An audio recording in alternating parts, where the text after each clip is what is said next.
अगर नश्वर से पसंदगी नहीं है, कोई नहीं चाहता कि हम नाश हो जाए, कोई नहीं चाहता मेरी इज्जत नाश हो जाए, कोई नहीं चाहता मेरा मकान नाश हो जाए, कोई नहीं चाहता मेरा शरीर नाश हो जाए। नाश आपको पसंद नहीं है तो मानना पड़ेगा कि अविनाशी की मांग है। जय राम जी की। नाश से इनकार, अविनाशी की प्यास। कमजोरी कोई नहीं चाहता है तो जोर की, सबलता की, निर्बलता कोई नहीं चाहता तो सबलता की मांग है, इसलिए आप निर्बलता नहीं चाहते। बीमारी में हम निर्बल हो जाते हैं, लेकिन निर्बल हम बने रहिए हम नहीं चाहते। सबलता की मांग ही निर्बलता की उपरांता की खबर देती है। ऐसे अविनाशी की मांग ही नाश से दूर रखना चाहती है। आप हमारी सबकी अविनाशी की मांग है। ये अविनाशी की प्यास ही नाश से इनकार करा रही है। कोई किसी को कहे जा तेरा ये नाश हो जाए तो ये तो बद्दुआ हो जाती, सुनने वाला नाराज हो जाएगा और बोलने वाले को कुछ का कुछ बोलेंगे हम। नहीं, भगवान करे तू अविनाशी रहे, भरया रहे तेरा भंडार, तेरी इज्जत बढ़ी रहे, तू फले फूले, ये अच्छा लगता है। लेकिन तू मुरझा जाए ये कभी अच्छा नहीं लगता। तो जो कभी नहीं मुरझा जाता है उसकी मांग है हमारी। ये शरीर तो मुरझा जाएगा, जवानी मुरझा जाती है, बुढ़ापा मुरझा के मौत में चला जाता है।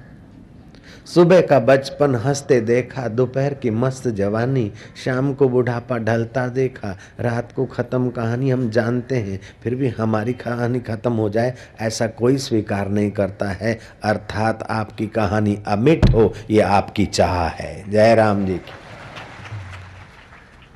बल की मांग निर्बलता का इनकार ही बल की मांग है। अविनाशी की मांग विनाशी का इनकार की खबर देती है। आप विनाश नहीं चाहते,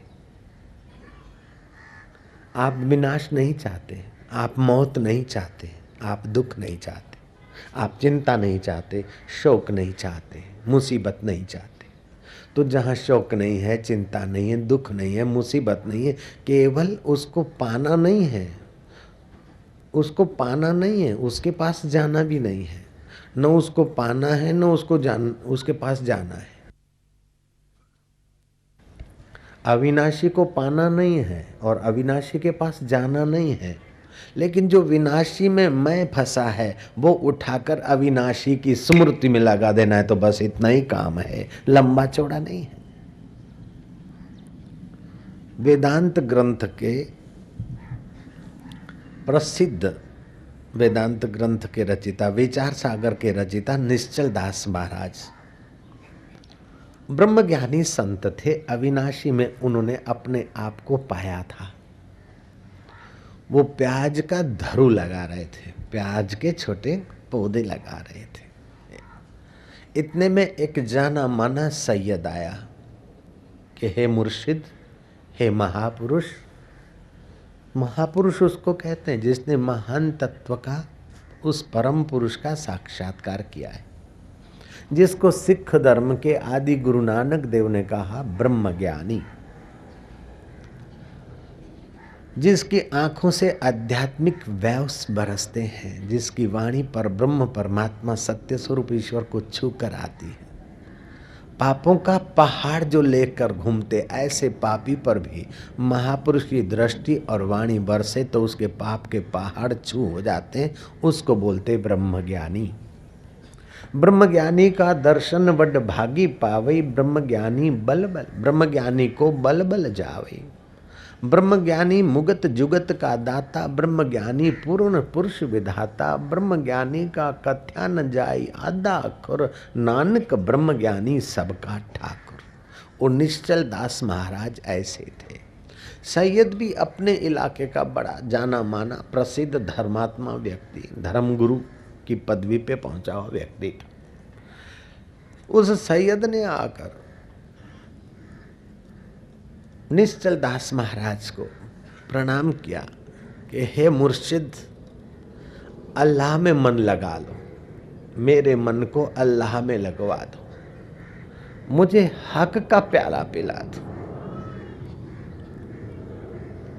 हे मुर्शिद, मैंने कई रूहानी ग्रंथ पढ़े और कई नमाजें अदा की, कई कलमे पढ़े। जैसे दारा शिकों ने कई ग्रंथ पढ़े, अंतिम में किसी ने कहा कि जाओ ये अल्लाह का पूरा स्वरूप समझना हो तो उपनिषद का ज्ञान। औरंगजेब का भाई दारा शिको कश्मीर से चला काशी के तरफ और उपनिषदों का ज्ञान सुना। तब दारा शिको ने कलम उठाई कि मैंने रूहानी उर्फानी ग्रंथ सुने, उसमें अल्लाह की थोड़ी थोड़ी खबरें हैं, लेकिन उपनिषदों में, हिंदू धर्म के इस रसमय ग्रंथ में तो अल्लाह को, खुदा को अपने आप में पाने की तरकीब मौजूद है। दारा शिको ने लिखा और उसने 17 साल ये उपनिषदों का अमृत पिया और बाद में इन उपनिषदों का अमृत उर्दू भाषी, फारसी भाषियों को भी मिले, इसलिए उन्होंने उर्दू, फारसी और संस्कृत का मिश्रण करके कई उपनिषदें बनाई। औरंगजेब के भाई दारा शिको ने कई उपनिषदों में से एक उपनिषद का नाम है इल्लो उपनिषद। इल्लो उपनिषद का एक श्लोक, हे च फिकर मत कर्तव्यम, हे च फिकर मत कर्तव्यम। अब हेच शब्द और फिक्र शब्द उर्दू और उनका है, मत कर्तव्यम संस्कृत है। हे च फिकर मत कर्तव्यम, हे च फिकर मत कर्तव्यम, कर्तव्यम जिक्रे खुदा, कर्तव्यम जिक्रे खुदा। कर्तव्यम शब्द संस्कृत आ गया, जिक्र उर्दू है, खुदा भी उर्दू शब्द है, इस्लामी शब्द है। हमें तो आनंद है इस्लामी शब्द से, उस अखंड ब्रह्म नायक का, उस परमेश्वर का रस का प्याला पीते हो तो हमें इनकार नहीं है, लेकिन ये सच्चे जीवन की तो मांग है। हे च फिकर मत कर्तव्यम, हे च फिकर मत कर्तव्यम, कर्तव्यम जिक्रे खुदा, कर्तव्यम जिक्रे खुदा। खुदा ताला प्रसादेन, खुदा ताला प्रसादेन सर्व कार्यम फते भवेत, सर्व कार्यम फते भवेत। अब फते उर्दू शब्द है, फते भवे संस्कृत है। जैसे दारा शिको ने उस आत्मरस को पाया, ऐसे ही निश्चल दास के चरणों में वो सैयद आया कि हे ओलिया, हे फकीर, हे ब्रह्मज्ञानी महापुरुष, मैं आपके शरण में आया हूँ, मेरा विनाशी से मन हटाकर अविनाशी में लगा दो। क्या क्या साधना करनी पड़ेगी और कितने रोजे रखने पड़ेंगे और क्या क्या नियम पालने पड़ेंगे, जरा बता दो।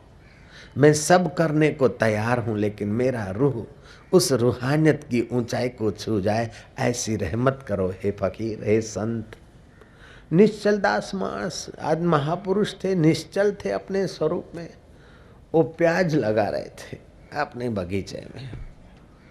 शरीर से काम लेना भी जरूरी है, थोड़ी बहुत कसरत हो जाती। उन्होंने कहा इसमें क्या बड़ी बात है, काहे को इतने घुटने टेकता है सैयद, अल्लाह को पाना कोई कठिन काम थोड़े है। बोले तो महाराज हमने तो बहुत बहुत रोजे रखे, बहुत बहुत नियम पाले, बहुत बहुत सजदे किए, अभी अल्लाह की रूहानियत की मस्ती नहीं आई। बोले सैयद देख, हित्ता खणी हित्ते टुंब, हित्तां कढ़ी हित्ते रख, यहाँ से उठा के यहाँ लगा दे बस।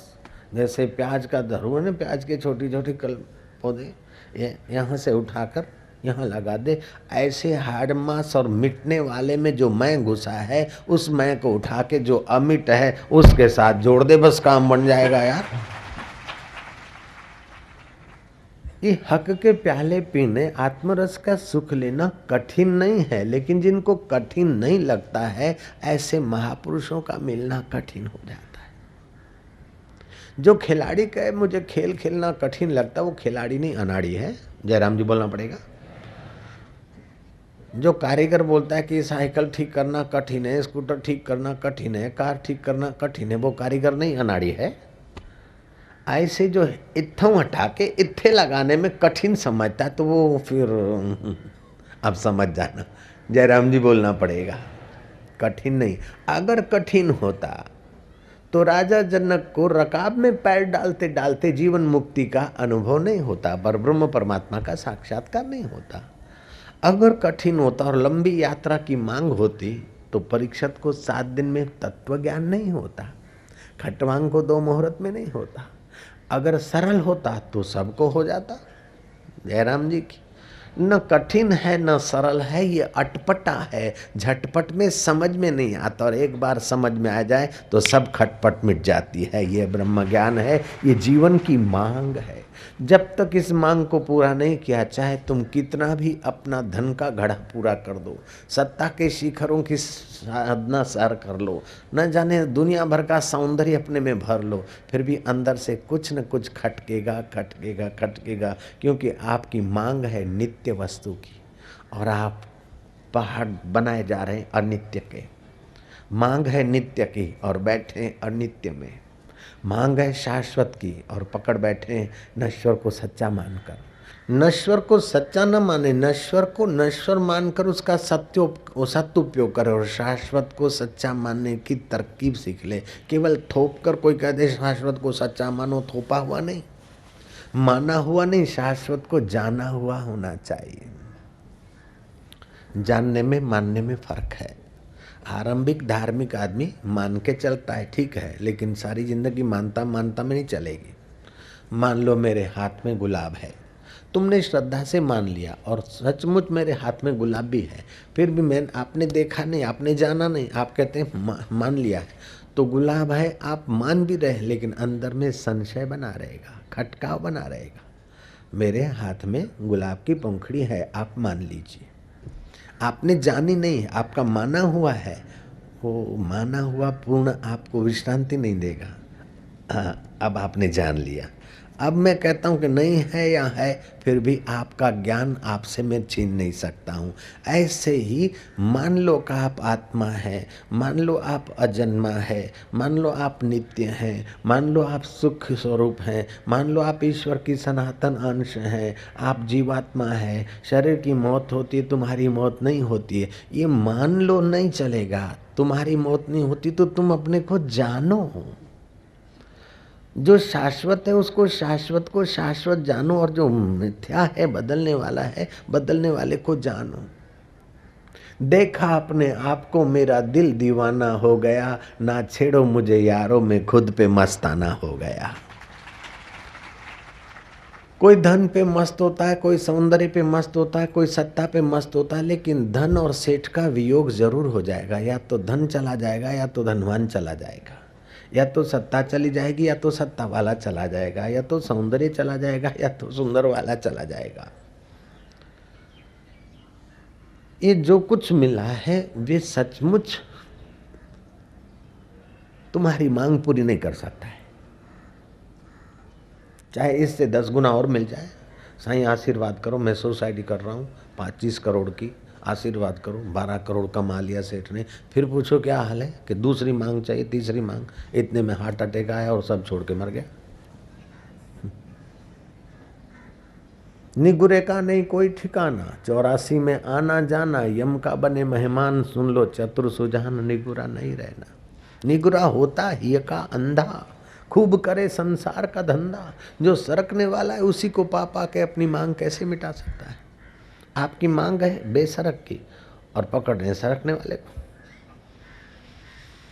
मनमुख आदमी का वही हाल होता है जैसे मेढक कीचड़ में ही बैठता है, और गुरुमुख का ही हाल होता है जैसे कीचड़ में होते हुए भी कमल कीचड़ के बाहर होता है। मेढक कीचड़ में दबा रहता है, कीचड़ से सना रहता है, और कमल कीचड़ में होते कीचड़ से बाहर होता है। ऐसे जिनको सत्संग मिलता है वे मिटने वाले कीचड़ में होते हुए भी अमिट आत्मा में होते हैं, उनकी ऊंचाई होती है सत्संग के प्रभाव से। और जिनको सत्संग नहीं है उनका वही हाल है जैसे गाय के निकट बछड़ा भी है, बगई भी है। बछड़ा ताज़ा पुष्ट होने वाला दूध पीता है और बगई खून चूसती, चिच्चिड़। जो जिनके पास आत्मज्ञान नहीं है, गुरुओं की कृपा नहीं है, वो तो बगई जैसा जीवन जीते हैं प्रकृति माता के नजीक। प्रकृति माता तो दोनों को पुष्ट करने को आती। तो गीता हमारे नित्य मांग की पूर्ति करने का प्रसाद लाती है। गीता सब विद्याओं में राज विद्या जो अत्यंत ऊंची है, श्रेष्ठ है, करने में सुगम है और फल उसका प्रत्यक्ष है, मधुर है, ऐसा ज्ञान देने के लिए आई। समर्थ रामदास ने कहा कि दुनिया में तो कई राजे महाराजे आए चले गए और भी आते रहेंगे, लेकिन कैवल्य मुक्ति सायुज्य मुक्ति कोई राजा नहीं दे सकता है। कैवल्य मुक्ति और सायुज्य मुक्ति तो सच्चा संत महाराजा ही दे सकता है, राजा महाराज चक्रवर्ती नहीं दे सकते।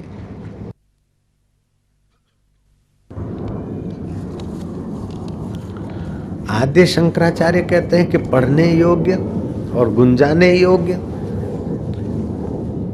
गीत गाने योग्य एक है भगवत गीता और दूसरा विष्णु सहस्त्र नाम। समर्थ रामदास की भाषा में कहें तो महाराजे चक्रवर्ती झाले, महाराजे चक्रवर्ती झाले आहेत पुंडी होती, परंतु कोणी सायुज्य मुक्ती देणार नाही, है ना, कोई सायुज्य मुक्ति देणार नहीं। सायुज्य मुक्ति सद्यो मुक्ति तो सत्संग से मिलती है, गीता के ज्ञान से मिलती है। सिख धर्म के सुप्रसिद्ध गुरु गोविंद सिंह कहते हैं, साधु के संग सब कुल उधरे। साधु के संग, साधु मतलब जिसने परम कार्य साध लिया है, शाश्वत में अपने को देख लिया है, नश्वर को देख लिया है, इदम को इदम देख लिया और मैं को मैं रूप में देख लिया, यह को यह रूप में देख लिया, यह सिर, यह हाथ, यह पैर, यह मन, यह बुद्धि, इदम को इदम में देख लिया और अहम को जहाँ से शुद्ध मैं उठती है उस मैं को मैं के रूप में जान लिया, वह साधु है। साध्यन्ते परम कार्यमिति साधु, जिसने परम कार्य साध लिया वो साधु। ऐसे साधु पुरुष के संग मात्र से गोविंद सिंह जी महाराज कहते हैं, साधु के संग सब कुल उधरे। साधु का संग मिल जाए कुल का उद्धार हो जाता है। आप तो तरता है, कुल को भी तार लेता है, और निगुरे का संग मिल जाए तो आप भी डूबता है और कुल को भी डुबाता है। वैष्णवों संग मळे तो पोते तरे न बीजाने तारे। साधु के संग सब कुल उधरे, साधु संग अमृत गुण गायन, साध के संग पाप पलायन। ऐसे जिसने अपने आप को हक में बिठा दिया है, शुद्ध आत्मा में बिठा दिया है, ऐसे का संग करने मात्र से पाप पलायन हो जाते हैं। साधु के संग पाप पलायन, साध संग लागे प्रभ मीठा, साधु के संग घट घट दीठा। साधु का संग हुआ तो परमात्मा आत्मा मीठा लगने लगेगा। एक बात और दार्शनिक, जिसको तुम अपना मानते हो उसके प्रति तुम्हारा प्रेम होता है। जयराम जी बोलना पड़ेगा। बंबई में कितने ही आदमी हैं, सबको तुम गले नहीं लगते। भीड़ में कितने ही आदमी हैं, उसको देख के मजा नहीं आता सबको। जिसको तुम अपना मानते हो और जिसकी महिमा और ऊंचाई को थोड़ा बहुत जानते हो, उसमें प्रेम होता है। तो बताओ, ईश्वर की महिमा से बढ़कर पृथ्वी पे किसकी महिमा है? कौन से पीर पैगंबर, कौन से राजे महाराजे धनाढ्य, किसकी? ईश्वर की महिमा से बढ़कर किसी की महिमा है क्या? बोलते हाँ महाराज, ईश्वर से बढ़कर संत की महिमा है। ईश्वर तो आम का वृक्ष है और संत फल है। वृक्ष के पत्ते, डाल, टहनियाँ ये सब देखने भर को है, सार सार तो फल है। ऐसे ही सृष्टि में तो ईश्वर व्यापक है, सार सार तो महापुरुष होता है, संतों का संग होता है। लेकिन वो संतों का संग और सार सार जब आम का फल मानते हो, लेकिन आम का फल भी गीत तो उसी का वृक्ष का गाता है ना, फल भी तो। संत भी महिमा तो परमात्मा ब्रह्म की करते हैं। तो जिसको आप अपना मानते हो उसके प्रति आपकी प्रीति होती है, बिल्कुल अकाट्य सत्य है जयराम जी की। जिसको अपना मानते हो, बच्चे तो एक से एक सुंदर है, लेकिन माँ से पूछो कि मिठाई लेती तो कौन सा बच्चा याद आता है, कपड़े लेती तो किसका बच्चा याद आता है, गहने और खिलौने लेती है तो किसका बच्चा याद आता है। अपने बच्चे को छोड़कर दूसरे का बच्चा याद नहीं आएगा। अपना बच्चा पहले, बाद में दूसरे का बच्चा है, क्योंकि अपना तो है। एक झाड़ू लगाने वाली महिला को किसी वैष्णव माई ने कहा, नंदिनी जैसी हो कि ले बहन आटलू लई जा, જે તને સારો અતિ રૂપાળો છોકરો લાગે ને એને આ હીરા જવેરાતની આ વીંટી પહેરાવજે અને એને કપડાં પહેરાવજે। જે તને રૂપાળામાં રૂપાળો છોકરો લાગે ને દુનિયામાં સુંદરમાં સુંદર લાગે એને પહેરાવજે। પેલી બુહારી કરવાવાળી બાઈ ઘરે ગઈ અને પોતાના છોકરાને નવડાવી ધોરણ કે આના કરતાં સુંદર બીજો કયો હશે। લે ઝૂંપડામાં રહે છે તો શું થઈ ગયું, મારો લાલ કેવો લાગે છે। ભલે થોડો કાળિયો રહ્યો, ભલે લીંટ નીકળતી રહી, પણ મારો લાલ તો બહુ જ સારો। મારો વાલુડો છાતી સરસો ચોપે છે, કારણ કે મારો છે, ભલે લીંટ या छाप છે। तो जब नाक बहरा ऐसा भी अपना बेटा प्यारा लगता है, तो हाड़ मास के बेटे के अंदर वो कितना प्यारा होगा। उसको अपना मानने में तुम्हारे बाप का जाता क्या है। वास्तव में वो तुम्हारा है।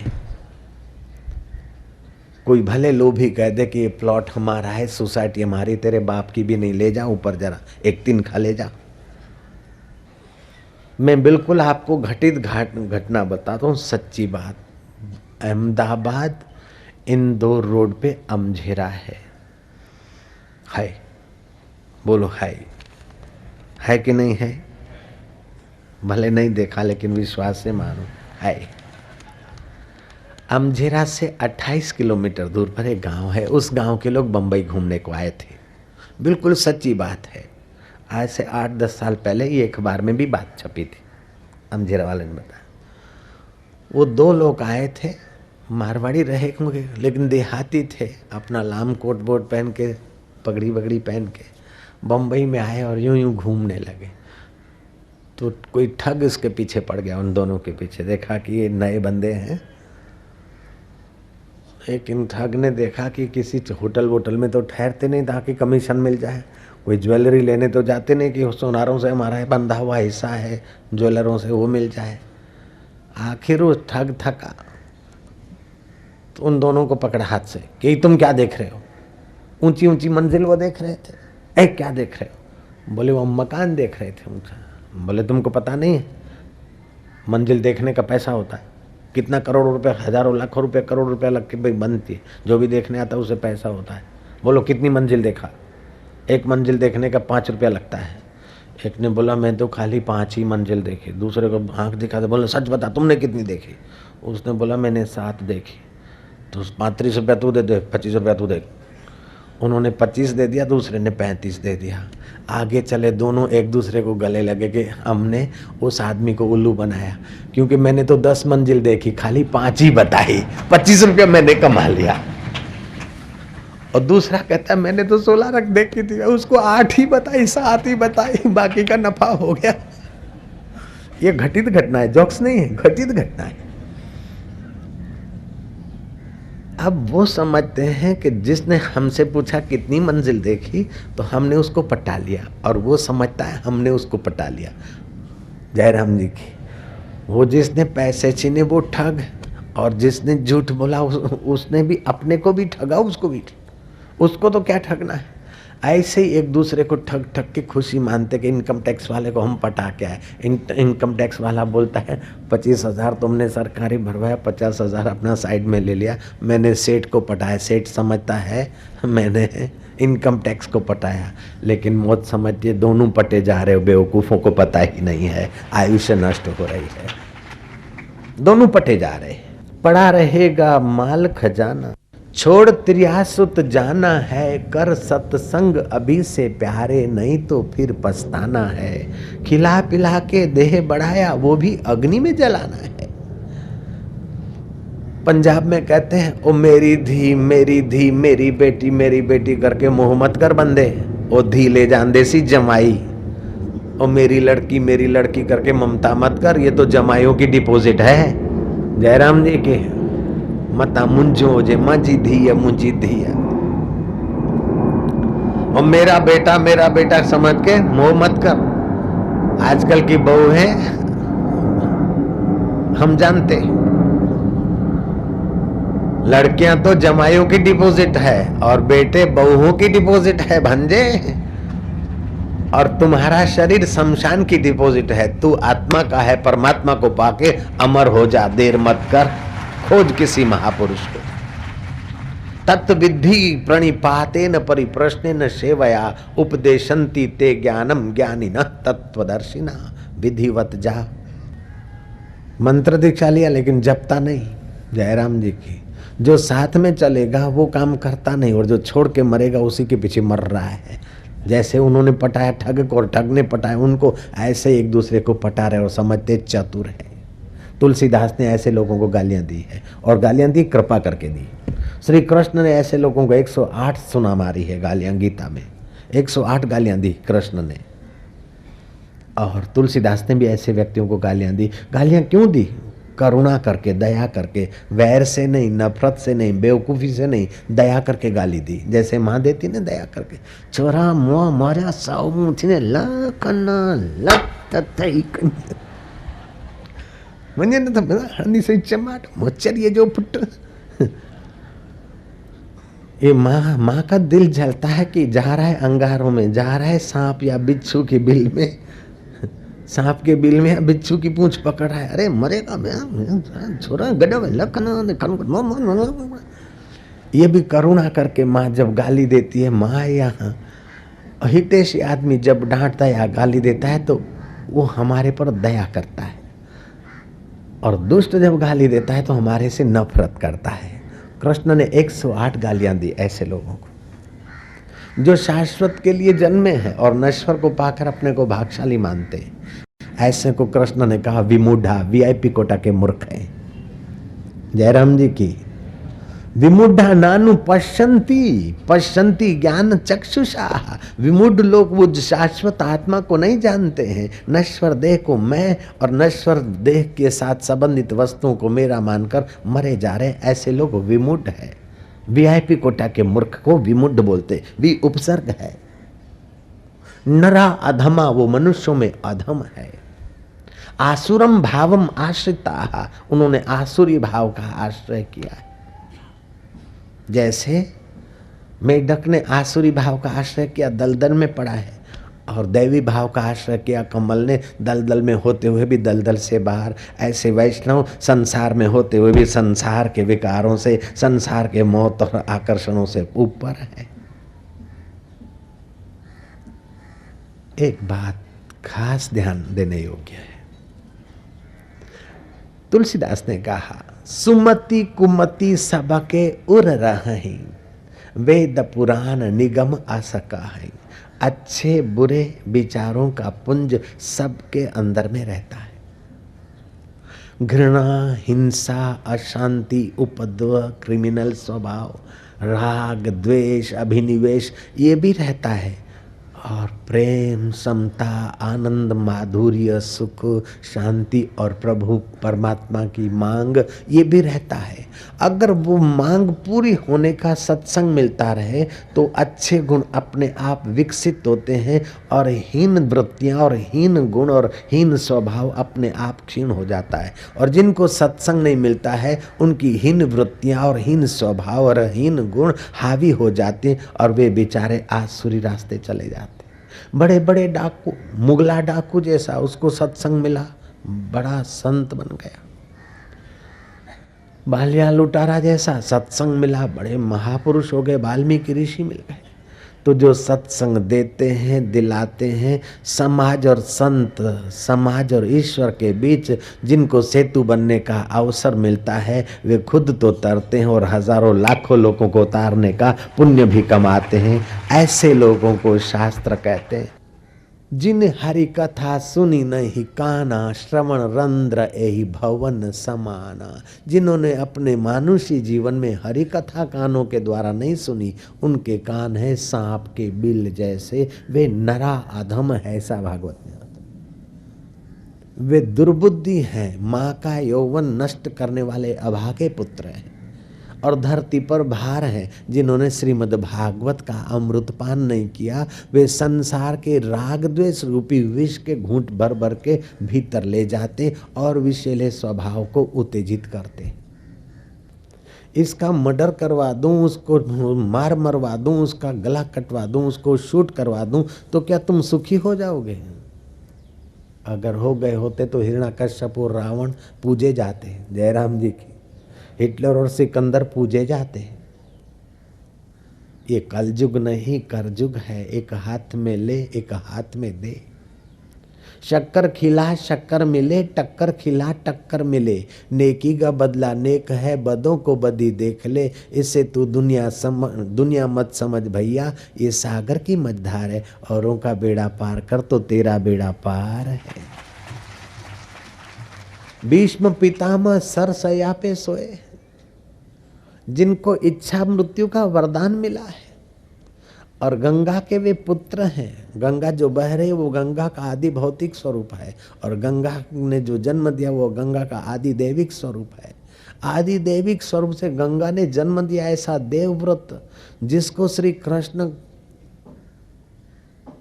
श्रेष्ठ पुरुष मानते। श्री कृष्ण कहते युधिष्ठिर, इस समय धरती पर भीष्म पितामह जैसा विद्वान नहीं है, न कोई होगा। भीष्म पितामह जैसा संयमी पुरुष नहीं है। वो धर्म की बात को जानता है, नीति ज्ञान भी उसके पास विपुल है, और संयम का ज्ञान का तो सिरताज है। और युधिष्ठिर स्त्री धर्म, दान धर्म, ये तमाम प्रकार के धर्म और राजनीति धर्म भी जानता है। उसके पास मानो विद्या का ज्ञान का खजाना है। युधिष्ठिर चलो मैं तुमको उनसे ज्ञान दिलाता हूँ। श्री कृष्ण युधिष्ठिर को उपदेश दे रहे हैं, युधिष्ठिर को असर नहीं हो रही है। युधिष्ठिर को भीष्म पितामह के पास ले जाते हैं। भीष्म को कहते हैं कि इनको युधिष्ठिर को ज्ञान दो, आप अब जाने वाले और इनको राज्य करना है, आप ज्ञान दीजिए। बोले मैं युधिष्ठिर को ज्ञान तो दूंगा, लेकिन कृष्ण मेरे सवाल का जवाब तुम पहले दो। हे केशव, हे राधा रमण, हे गोपी रमण, जो कृष्ण को सेक्सी या कामी बोलते, ऐसे लोगों को मैं कहता हूं थोड़ा सा बुद्धि का उपयोग करो।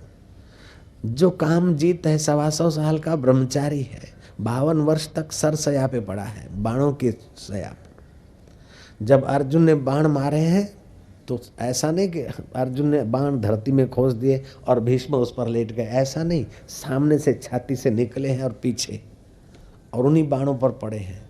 जब बाणों पे पड़े हैं भीष्म, तो भीष्म कहते हैं तकिया चाहिए, मुझे तकिया दो। दुर्योधन और कर्ण कोमल कोमल गद्दे तकिए लाए, बोले नहीं, वीरों जैसा तकिया लाओ, वीर तकिया लाओ। अर्जुन को बुलाओ, वही वीर अर्जुन है, मुझे तकिया देगा। अर्जुन से 3 बाण फिर सिर में लगवाए और तकिए का उपयोग किया। कितना होगा भारत के उस ब्रह्मचारी और महापुरुष के अंदर देह से अपने को विरक्त मानने का सामर्थ्य। शाश्वत जीवन को कितना मैं रूप में मानते होंगे और मिथ्या को कितना मिथ्या रूप में जानते होंगे। ऐसे भीष्म पितामह कहते हैं कृष्ण को, कृष्ण मेरे प्रश्न का एक उत्तर दो तुम। मैं मानता हूं कि कर्म का फल ही भोगना पड़ता है, को काहू को नहीं सुख दुख करिदाता, निज कृत कर्म भोगत ही भ्राता। ये मेरे कर्मों का फल ही मैं भोग रहा हूं, सरसैया पर पीड़ा सह रहा हूं। मैं मानता हूं कृष्ण, लेकिन मैंने इस जन्म में ऐसा कोई क्रूर कर्म किया नहीं है, तो मैं मानता हूं कि अगले जन्म का होगा। तो मैंने ध्यान करके अगला जन्म देखा, उसमें नहीं दिखा तो और अगला और अगला, अगले से तगला, तगले से अगला, अगले अगले अगले अगले अगला, अगला से अगला, अगला से अगला, करते करते 72 जन्म तक मैं रिवर्स में गया, पीछे गया। पिछले 72 जन्मों में मेरा ऐसा कोई कठोर कर्म नहीं है को जिसका फल मुझे ये मिले। तो केशव बताइए ये कौन से कर्मों का फल है? और कर्म का फल ही जीव भोगता है, ये भी मैं मानता हूँ। कृष्ण मुस्कुराए। कृष्ण कहते पितामह आप 72 जन्म तक पीछे गए, रिवर्स में गए, एक जन्म और जाकर देख लो। आज से ठीक 73वें जन्म में आपने आंकड़े के पत्ते पर जो वो जीव होता पंख वाला पेड़, हरा हरा, उसको पकड़ के बावल के शूल खोसे थे, पूरे शरीर में खोसे थे। थोड़ी देर के बाद उसके सिर में भी 3 खोसे थे। वही आपको तकिया और वही आपको सरसैया पर सुलाने का कर्म का फल आप भोग रहे। अवश्यमेव भोक्तृत्वम कृतम कर्म शुभाशुभम। अवश्यमेव भोगना पड़ता है किए हुए कर्मों का शुभाशुभ कर्म का फल। हाँ, अशुभ से बचे और शुभ कर्म करके ईश्वर की तरफ भेज दे तो ईश्वर फिर अपने हृदय में प्रकट हो जाता है। नहीं तो शुभ कर्म का फल ईश्वर देता है। शुभ कर्म करो उसका फल 10 गुना मिले, 100 गुना मिले, जैसे भाव से करते हो। अगर अनंत गुना फल चाहते हो तो शुभ कर्म करो और ईश्वर को अर्पण कर दो, तो ईश्वर ही अनंत है, वो तुम्हारे हृदय में प्रकट हो जाएगा। फिर तुम्हारे जन्मों का अंत हो जाएगा, अज्ञान का अंत हो जाएगा। ईश्वर प्रीति अर्थ है। कोई वाहवाही की प्रीति के लिए करते, कोई धन बढ़ाने के लिए शुभ कर्म करते, कोई यश बढ़ाने के लिए शुभ कर्म करते, कोई स्वर्ग में जाने के लिए शुभ कर्म करते। उनकी भावना के अनुसार वो उनको तो मिलेगा। लेकिन जो ईश्वर को पाने के लिए शुभ कर्म करते हैं, अनंत को पाने के लिए शुभ कर्म करते हैं, तो उनके कर्मों का अंत यहाँ हो जाता है और उनको अनंत की प्राप्ति हो जाती है।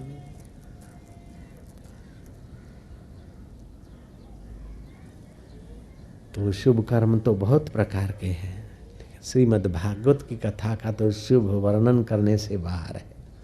अश्वमेघ सहस्त्र करो, बाजपे सैकड़ों करो, फिर भी शुक्र शास्त्र का 16वां हिस्सा भी नहीं, ऐसा भागवत में आता है।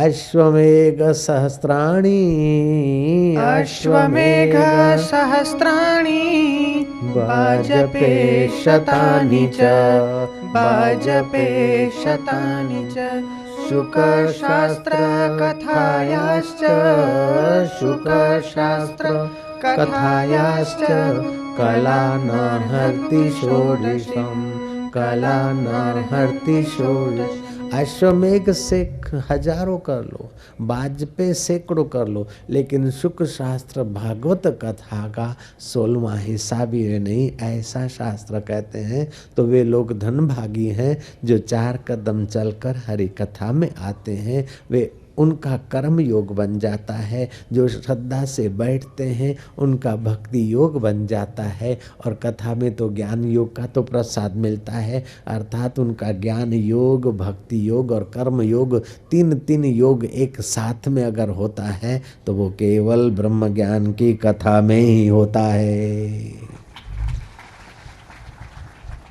कथा कीर्तन कलि विषय, कथा कीर्तन कलि विषय, भव सागर की नाव, भव सागर की नाव, कह कबीर भव तरन को, कह कबीर भव तरन को, और नाही उपाय, और नाही उपाय। हरि हरि हो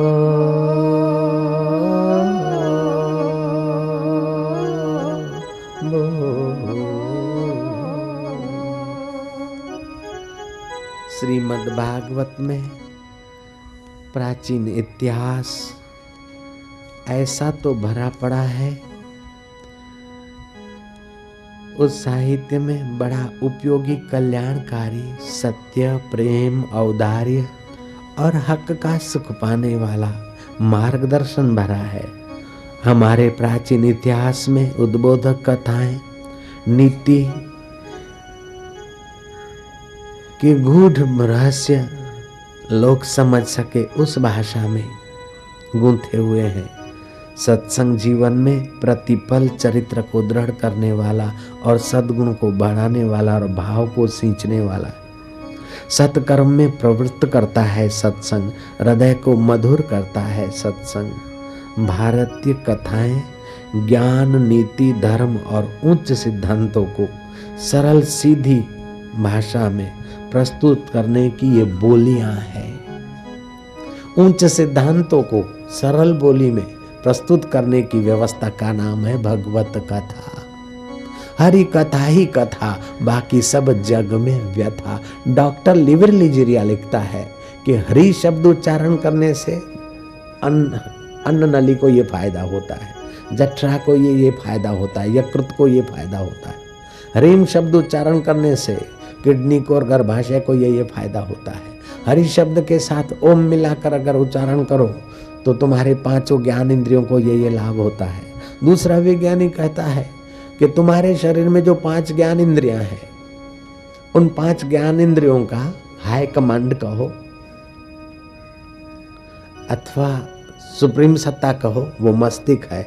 और मस्तिष्क का भी वो हिस्सा जहाँ हिंदू लोग चोटी रखते, और चोटी इसलिए रखते थे कि वो हिस्सा ज़्यादा एक्टिव हो, वो हिस्सा ज़्यादा सेंसिटिव हो। अर्थात चोटी रखते थे, ऋषि मुनि रखने की सलाह देते थे कि ये चोटी प्रकृति के गूढ़ रहस्यों को आपके अंदर भेजने में सफलता, और उसको प्रकृति के गूढ़ रहस्य समझने में आप सफल हो, इसलिए चोटी रखने का काम था। मतलब जैसे टीवी और रेडियो में एरियल काम करती है, ऐसे हिंदू लोग चोटी रखते थे, प्रकृति के रहस्य समझने का काम करते थे। आज से 5200 वर्ष पहले जो लिखा गया उसको सत्य रूप में हम देखते। ऐसा प्रकृति के गूढ़ रहस्यों को समझने की विद्या जिन महापुरुषों ने लिखी है और अभी भी सत्य प्रत्यक्ष होती है। उस जमाने में 20 से 22 साल के बाद ही कन्या मासिक धर्म देखती थी, लेकिन लिखा है कि कलयुग आएगा और कलयुग एकदम अंतिम चरण में आएगा, तब कन्या 12-13 साल में ही मासिक धर्म देखने लगेगी। भाई भाई पैसे, पत्नी और धन जर जोरू के लिए लड़ेंगे। साधु संत गिरी गुफा एकांत छोड़कर नगर के इर्द गिर्द आश्रम बनाएंगे, बनाने ही पड़ते। जयराम जी की गिरी गुफा में अब बैठे रहे तो कौन आता है। मेरे को किसी ने कहा कि सच्चे संतों को तो क्या लेना देना, गिरी गुफा में बैठे रहे, जिनको गरज होगी वहाँ आएंगे। मैं क्या, देखो बीमार आदमी होता है तो क्या करता है, बोले अपने आप डॉक्टर के पास जाएगा, अस्पताल में जाएगा। मैं क्या, वो बीमार अगर ज़्यादा हो जाए तो बोले डॉक्टर को घर आना पड़ता है। ऐसे ही कलयुग में ज्ञान नहीं, वैराग्य नहीं, विवेक तीव्र नहीं है, मोह माया ज़्यादा है, बीमारी ज़्यादा है, तो डॉक्टरों को घर घर घूमना पड़ता है, गाँव गाँव घूमना पड़ता है। अभी मैं ये हिमालय में जहाँ मैं तप करता था, वहाँ मंडप बना के बैठूँ तो क्या तुम लोग सब उधर आ सकते थे क्या? और आते तो बैठाते कहाँ हम, और आते भी नहीं। तो हम लोगों को तो जो लिखा है भागवत में उसी अनुसार कर रहे हैं हम भी। गांव में, नगर में, शहर में आश्रम बनाएंगे साधु, ऐसा युग आएगा। गिरी गुफा एकांत छोड़कर साधु नगर नगर में, गांव गांव में अपने आश्रम मठ मंदिर बनाएंगे। अरे स्त्रियां बाजारों में वाणिज्य व्यापार भी करेगी, ऐसा युग भी आएगा। पहले तो हाउस में ही रहती थी। वो जो 5000 वर्ष पहले लिखा था उस समय लोग बोलते थे इम्पॉसिबल, लेकिन अब पॉसिबल है कि नहीं। ऐसा भी युग था, तुमको सुनकर आश्चर्य होगा कि पुरुषों के गर्भ से बच्चे पैदा होते थे, किसी को बोलना मत। हाँ, स्त्रियां जैसे इस समय जैसे पुरुष संभालते हैं, स्त्रियां घर काम और बच्चे को जन्म देती है, ऐसे स्त्रियों की जगहों पे पुरुषों को करना पड़ता था और पुरुषों का मैनेजमेंट स्त्रियां करती थी। ऐसे युग भी आए और चले गए। ये योग वशिष्ठ महारामायण में काकभूषण ने कहा कि कई युग मैंने देखे, एक युग ऐसा भी आया था। तो युग बदलते जाते, दिन बदलते जाते, साल बदलते जाते, शरीर बदलते जाते, भाव बदलते जाते, मन बदलते जाते, निश्चय बदलते जाते हैं, फिर भी कोई अबदल है, वो हक है, वो आत्मा है, वो परमात्मा है। उसका जामा एक बार मिल जाए पूरा तो फिर प्रकृति और प्रकृति के रहस्य यूं खुल जाते हैं और आप मुक्त आत्मा हो जाते हैं।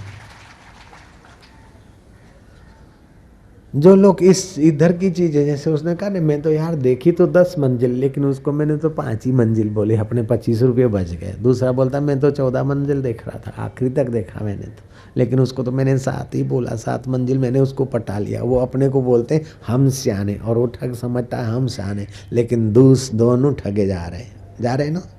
ऐसे हम लोग संसार की सियाणप में एक दूसरे को ठग के अपने को सियाणा मान रहे, लेकिन काल के द्वारा हम ठगे जा रहे हैं। ऐसे लोगों को तुलसीदास गाली देते हैं, मीठी गाली देते हैं, करुणा करके। चतुर आदमियों को कहते तुलसीदास, चतुराई चूल्हे पड़ी, चतुराई चूल्हे पड़ी, चतुराई चूल्हे पड़ी, चतुराई चूल्हे पड़ी।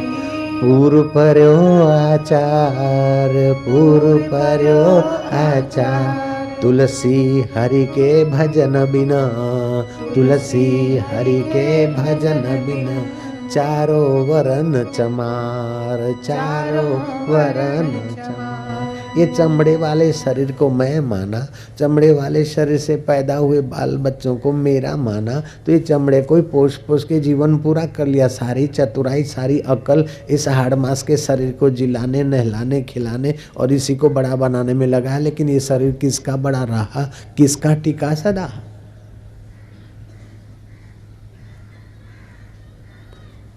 दो दिन पहले तो साहब ने बातचीत किया, ये वो, और एकाएक रात को फोन आया कि वो तो हार्ट अटैक हो गया। अमुक एमएलए था, वो मेरा शिष्य था, रमन भाई करके, वापी वाला। मेरे को बापू ये करना है, ये करना, आपका आशीर्वाद, चलो हो गए। बापू एमएलए होना है, अच्छा बाबू हो गए। दूसरी बार होना है, चलो हो गए। अब क्या चाहते कि ये करना है, ये करना है। परसों कुछ आदमी आए, बोले वो तो चले गए, करते कराते सीधे पहुँच गए। तो क्या क्या उम्मीदें होती मनुष्यों में।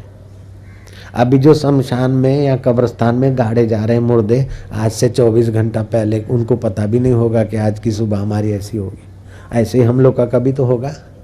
तो अनित्य को नित्य रखने की कोशिश में, दुख रूप को सुखी बनाने की कोशिश में, नश्वर को शाश्वत बनाने की कोशिश में। अरे तू शाश्वत को शाश्वत जान ले, नश्वर का अनुसार तू उपयोग कर ले तो बेड़ा पार। मेरे पीछे एक साधु पड़ा था, तुम इतने प्रसिद्ध हो, हम दोनों मिलकर समाज का कल्याण करेंगे। मैं क्या, कल्याण करने में तो मैं आपके विचारों से सहमत हूँ, लेकिन मिलकर क्या नेता जैसा अपने को कुछ पैसा छीनना है या कुछ पद पाना है या कुर्सी पाना है? बोले नहीं नहीं, समाज का कल्याण करेंगे। मैं क्या, चलो करेंगे, मिल के करें। वैसे तो संत हृदय से तो एक दूसरे से मिले होते, लेकिन आप बोलते यूनियन बनाए, चलो हम बनाते तो क्या कल्याण करेंगे। जय राम जी की। बोले ऐसा करो आसाराम जी, लोगों को मेरे पास भेजो। मैं कहा ठीक है, मान लो भेज लिया। बोले आप भी मेरे से थोड़ा जान लो। मैं क्या, चलो जान लेते। आपका सिद्धांत क्या है? बोले ऐसा प्राणायाम करना चाहिए, ऐसा ऐसा सुदर्शन क्रिया करना चाहिए, ऐसी फलानी क्रिया करना चाहिए, इससे अपना रक्त शुद्ध होगा। मैं क्या, होगा, चलो। फिर बोले फिर नस नाड़ियाँ शुद्ध होगी। मैं क्या, मान लिया। फिर बोले फिर अपनी हड्डियाँ शुद्ध होगी। मैं क्या, है? बोले हाँ, हड्डियाँ भी शुद्ध हो जाएगी। मैं क्या, चलो मान लिया। फिर बोले सारा शरीर शुद्ध हो जाएगा। मैं क्या, चलो। फिर बोले तभी भगवान का दर्शन होगा। मैं क्या, कितना भी हड्डियों को बदलो और रक्त को बदलो, लेकिन रोटी खाओगे तो विष्ठा बनेगी, वो शुद्ध रहेगी क्या? पानी पियोगे गंगा जल तो पेशाब बनेगा, वो शुद्ध रहेगा क्या? जयराम जी की। अरे वाह वाह, ये अशुद्ध 5 भूतों का थैला है। इसको कितना भी मलो, कितना भी प्राणायाम करो, कितना भी चेंज करो। प्राणायाम करने में मैं सहमत हूँ, शरीर को स्वस्थ रखने में मैं सहमत हूँ, लेकिन ये हड्डियाँ बदल जाए, खून बदल जाए, पूंछड़ा बदल जाए, ढींगना बदल जाए, एकदम काया बदल जाए, दिव्य काया मिल जाए, फिर भगवान मिलेगा। ऐसा अगर होता तो परीक्षित को 7 दिन में कैसे मिलता? जयराम जी की। रामकृष्ण परमहंस को भी तो शरीर में तो वही रक्त था, रमण महर्षि को भी वही, जनक को भी वही, मेरे लीलाशाह साईं का भी वही रक्त, और खाते थे तो शरीर में जो बनना चाहिए वही बनता था। अगर तुम खाना खाते और मल नहीं बनता है तो बीमार हो जाओगे। जयराम जी की। खाना खाते हो और वो खाना जिस प्रोसेस से गुजरता है, नहीं गुजरे तो आपका जीना मुश्किल हो जाएगा। तो ऐसी ऐसी कोई बात पकड़ के चलते तो फिर मज़ा नहीं आता। जो गीता में कहा है, भागवत में कहा है, उपनिषदों में कहा है, जिस रास्ते से महापुरुष पहुँचे उस रास्ते चलो तो बड़ा आसान हो जाता है। हमारा वैदिक धर्म, सनातन धर्म आपका गृहस्थी जीवन नहीं छुड़वाना चाहता है, आपका धंधा नौकरी नहीं छुड़वाना चाहता है, केवल आपके और ईश्वर के बीच की दूरी मिटाना चाहता है। जयराम जी की। आपके और ईश्वर के बीच में जो बेवकूफ़ी है वो हटाना चाहता है। जैसे आप कॉलेज में एग्ज़ाम देने के दिनों में घर से, कुटुंब से थोड़ा एकांत में पढ़ते हैं, ऐसे थोड़ा समय भले आप संत के जीवन के अनुसार जियो, एकांत में जियो। ये ऐसा ही है जैसे पेपर के दिनों में विद्यार्थी ज़्यादा लग जाता है। तो ये गीता ऐसा ग्रंथ है कि युद्ध के मैदान में, जो एकांत अरण्य में, गिरी गुफा में जो योग किया जाता था, वो युद्ध के मैदान में योग की बात गीता ले आई। हाथी चिंगाड़ रहे हैं, घोड़े हुंकार रहे हैं और प्रतिशोध की आग से जल रहे योद्धे, वहां ज्ञान की सरिता बही है। धर्म तो होता है यज्ञशाला में या मंदिर में, लेकिन युद्ध के मैदान में धर्म को लाने वाला अगर कोई धर्म ग्रंथ है तो श्रीमद् भगवत गीता है। मोहम्मद पैगंबर के कोई नाती हुसैन खाना खा रहा था, उसका गुलाम गर्म पानी ले जा रहा था।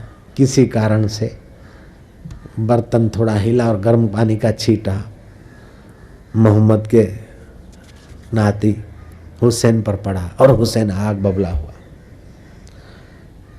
लेकिन वो जो दास था, गुलाम था, उसने कहा कि खुदा उन्हीं पर राजी होता है जो क्रोध के अधीन नहीं होते।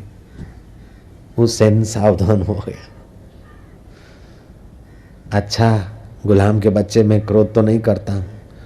गुलाम ने वो वाक्य पूरा करे उसके पहले बोला, लेकिन जो क्रोध नहीं करते हैं उन पे तो राजी रहता है, उनसे ज़्यादा उन पर राजी रहता है जो क्षमा कर देते हैं। बोले मैंने माफ़ कर लिया, क्रोध तो नहीं किया, तेरे को माफ़ कर लिया। बोले उनसे भी उस पर खुदा ज़्यादा राजी रहता है जो उदार है, क्रोध नहीं करते, क्षमा करते और बस क्षमा करके बैठ गए। नहीं, जो उदार है उन पर राजी ज़्यादा रहते। उठा के 5 रुपया दे दिया। ले बोले, वो गुलाम सोचता है कि तो मैंने जरा सा सत्संगी बातें सुनी, मेरी मौत और उसकी आत्मिक मौत और मेरी बाहर की मौत, दोनों मौतों से बचाने वाला ये सत्संग का 3 वाक्य ने हमारा दोनों का कल्याण कर लिया। एक घड़ी आधी घड़ी, एक घड़ी आधी घड़ी, आधी में पुनियाद, आधी में पुनियाद, तुलसी संगत साधकी, तुलसी संगत साधकी, हरे कोटि अपराध, हरे कोटि अपराध, हरि